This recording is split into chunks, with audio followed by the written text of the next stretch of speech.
Do you know what the number one thing that Zambia offers that some of the biggest expat destinations can never give you? Well, in this video, I'm going to explain it. Hey, Jason here. If you've been watching the channel, you've been seeing me now. I am 10 years as a full-time expat slash nomad. I am on my fourth country, third continent, in Lusaka, Zambia, in the southern region of Africa. And one of the things I'm doing now is starting to share with you how I've been able to do this for 10 years. And then most importantly, if you're thinking about becoming an expat or already one, why you should start looking into Zambia as an option because of the opportunities that exist here and some of the benefits that no one is really talking about. And so let's go ahead and get into today's video. So this was inspired yesterday because I was watching some videos on YouTube on my phone. Wasn't electricity like all day. Electricity didn't come back to almost at 10 p.m. at night, which was cool. So I was just watching some things on the internet. And I ran across some videos in the Philippines. I don't know why the Philippines is on my algorithm right now. Maybe because I've been watching a few people. But it turns out that there was a young man there who was from the United States. He went there. And apparently, if you're not familiar with the Philippines, it's just a large group of islands all together. The first time I even heard about the Philippines was in the military. A guy that I was friends with at the time, he was telling me how his grandmother owned an island out there because he was from Filipino descent. But he was telling me like, hey, it's very dangerous in certain parts of the Philippines. And so that always stuck in the back of my mind. And so I was always like, if someone that has family that is still there and they're telling me it's very dangerous, I'm not going to go. Because like even he was explaining to me, he haven't even been because he's scared to go. He was afraid to go at that time. Now I know now, fast forward, that was well over 20 years ago. People are starting to relocate to certain parts of the Philippines, Manila, and a couple other areas. I'm not familiar with all those cities. However, there's still a lot of dangerous areas in there. It's actually called the red zone. And it's almost like half of the islands are in the red zone, and then the others are orange zone, which is relatively safe. And when I was watching the video that popped up, it was talking about this young guy. I don't even think he was 26 years old. He was young. And it was nice to see that he was just living his dream, man. Like, hey, I'm gonna go to the Philippines, try to open up a business, do something.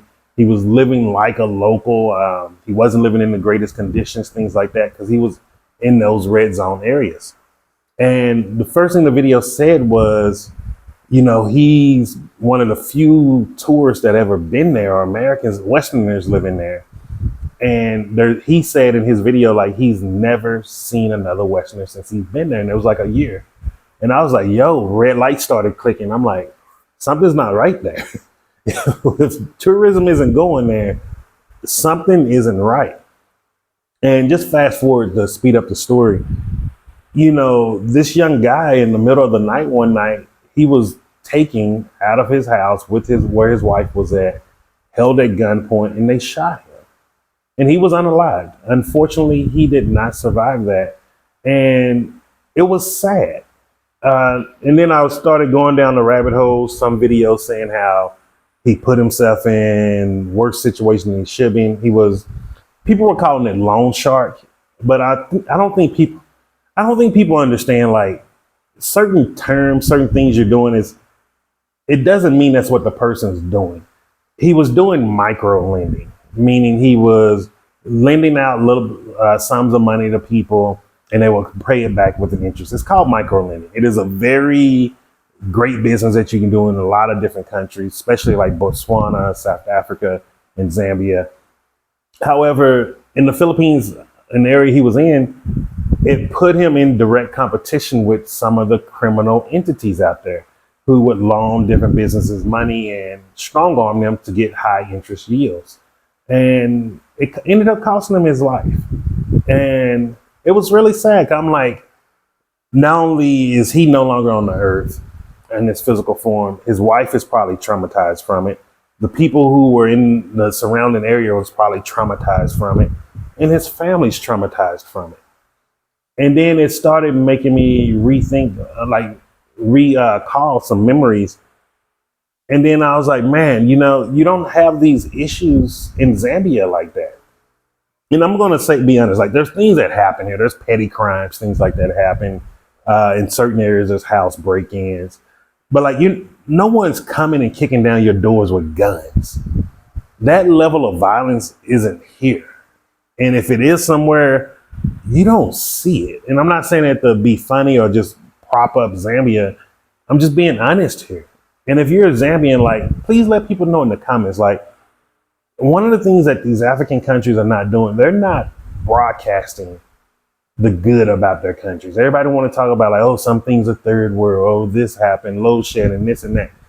But it's safe, man. It is safe. And this is why I keep trying to explain to people, avoid some of these other countries. Don't go to Colombia. I love Colombia personally. I love the culture. I really assimilated into their culture. But don't go. It's not safe. If I would have known this is what Africa really was 10 years ago when I first left, I would have never left with CC to go to Panama or Colombia.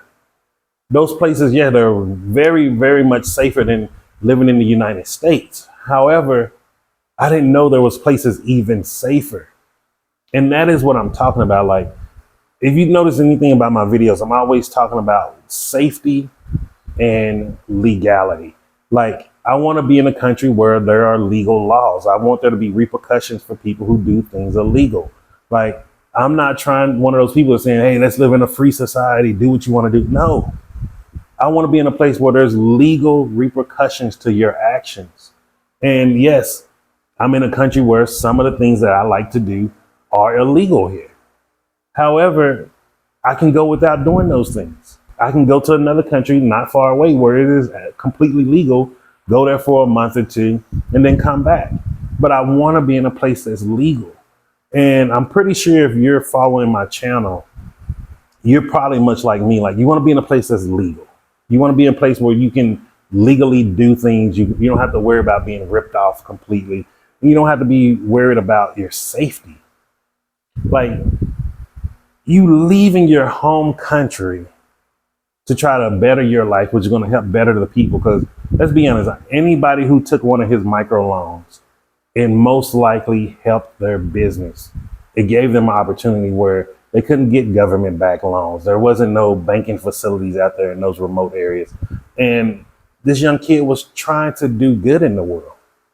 And then it cost him his life because he's in a place where people are not, and I'm not trying to be rude, but they want to act on a barbaric level. Like, to be going in someone's house in the middle of the night with guns and taking someone against their will, like, it's 2025, man. Like, this stuff got to stop. And I'm going to be honest with you, like, the main way we can stop these things is stop bringing our money there. Stop bringing anything there. Like, there has to be legality. There have to be repercussions for actions. And that is one of the things that I love about Zambia. And it don't only include Zambia, it's this whole southern region, the SADC. Botswana is extremely safe. South Africa is safe. It has remote areas that are rougher than areas, but you're not going to be in those areas. So don't worry about it. Namibia is safe. Like, all of these countries are really good countries. They're great people. They speak English. They speak English. So you can understand them. They understand our culture in the sense of they listen to the music we listen to. They know the TV shows we listen to. We like the same movies, the same interests, all of these different things. And I really just want to harp on, if you're looking to relocate your country, look into this southern region of Africa.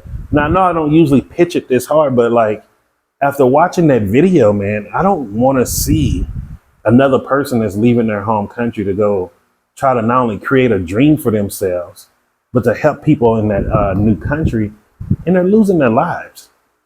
And it made me, it reminded me of even when I was in Panama. I never shared this story with people. Panama, is it relatively safe? Yes. However, is there some dangerous areas? Hell yes. Like, I don't recommend people to go to Cologne. Cologne is, it's sad because it's where a lot of the Caribbean, Afro-Caribbean Panamanians are that worked on the canal, then they dumped them there. But it is a dangerous area. The one time I went there, I was there for like 30 minutes and I hopped back on a bus and went back to the city. I was like, okay, I don't belong here. When you see the police don't feel safe, you shouldn't feel safe either. And so I left. Even when another story of Panama before I go to the next country. In Panama, one of the things that happened I never spoke of, there was, I don't know if they were American, but it was a white couple, a husband and wife that lived there.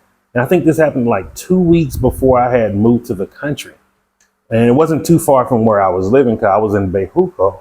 But where it happened for them, it was outside of Coronado. I think it was San Carlos, I believe is the area. I can't remember the name of the little community. But it was some people that were on horses.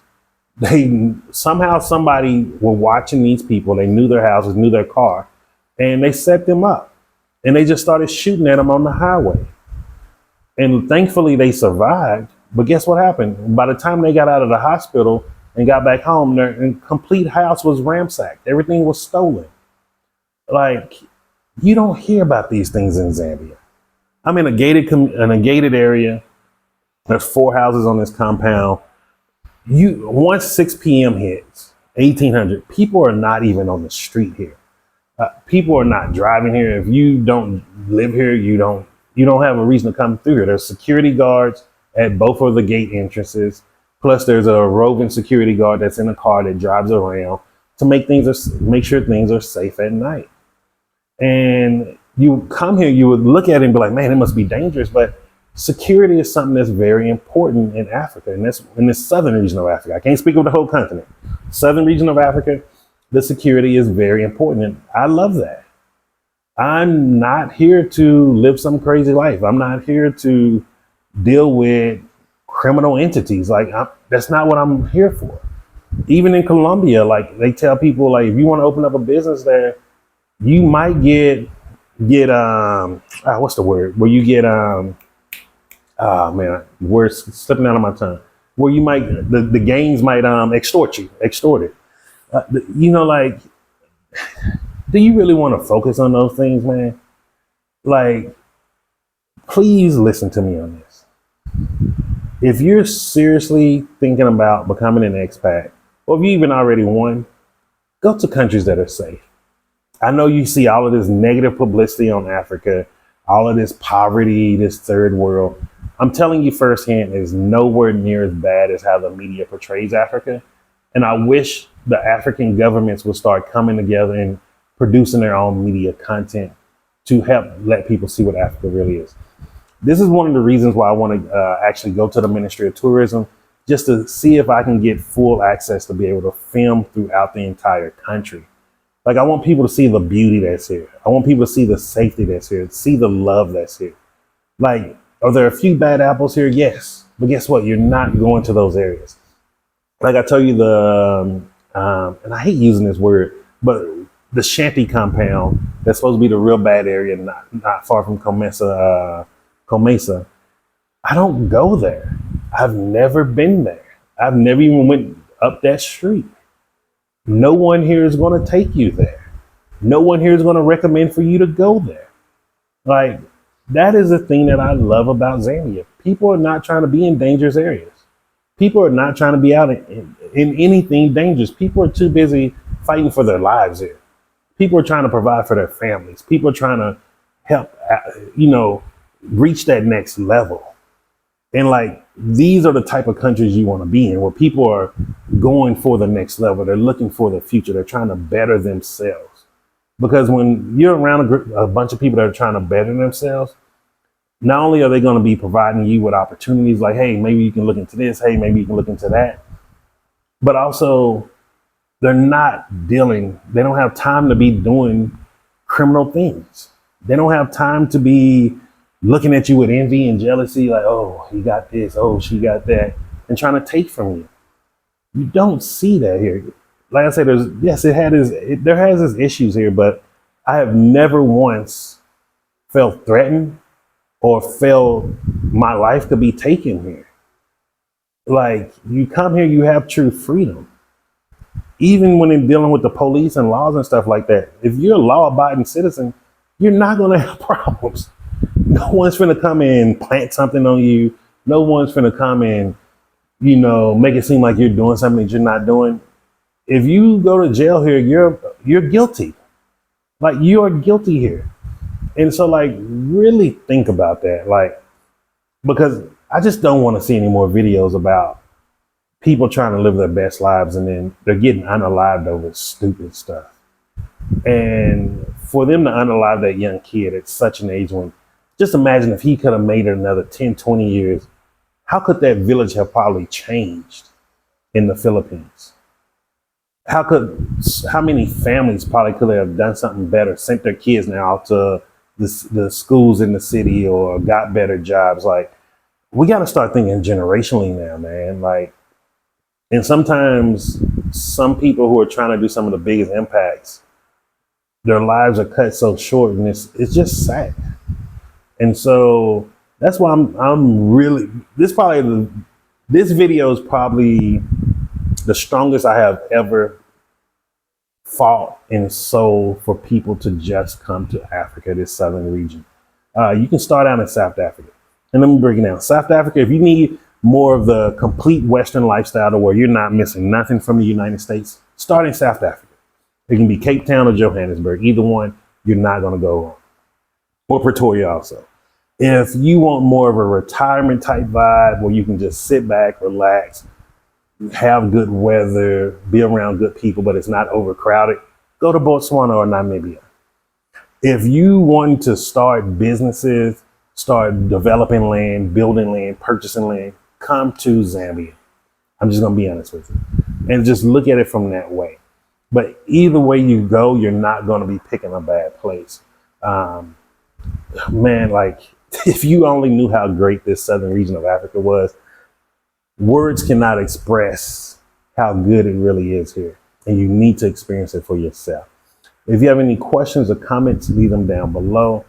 If you're a Zambian, if you're South African, if you're Namibian, if you're from Botswana, even in any other African country that I may not be familiar with, remember, I just know the southern region. Highlight the good things about your country. Let people know if it's safe there. Let people know the good about there. We have to spread this word. We have to quit allowing media to dictate what people think about Africa. And it's not going to change until we start changing it ourselves. And like now, after seeing that video,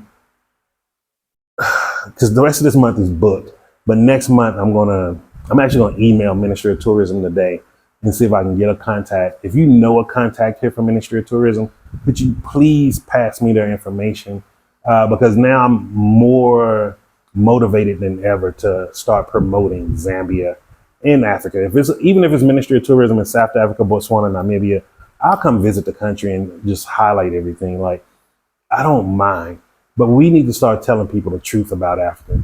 People need to know what's really existing here on this continent, the real opportunities, how great the people are, and how great even the governments are here. Yes, they have their issues, but man, it's safe, yo. It's safe. I'm telling you, it's safe. And so I just want to leave it here.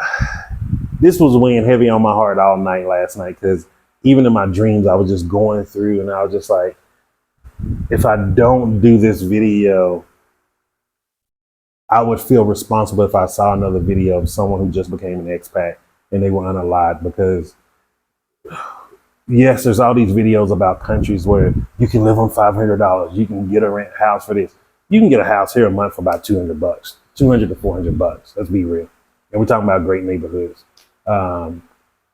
And so it's like, there's nothing different here. Like, you can save just as much money here. The cost of living here is equally as affordable. However, the level of safety here is unimaginable compared to other places in the world.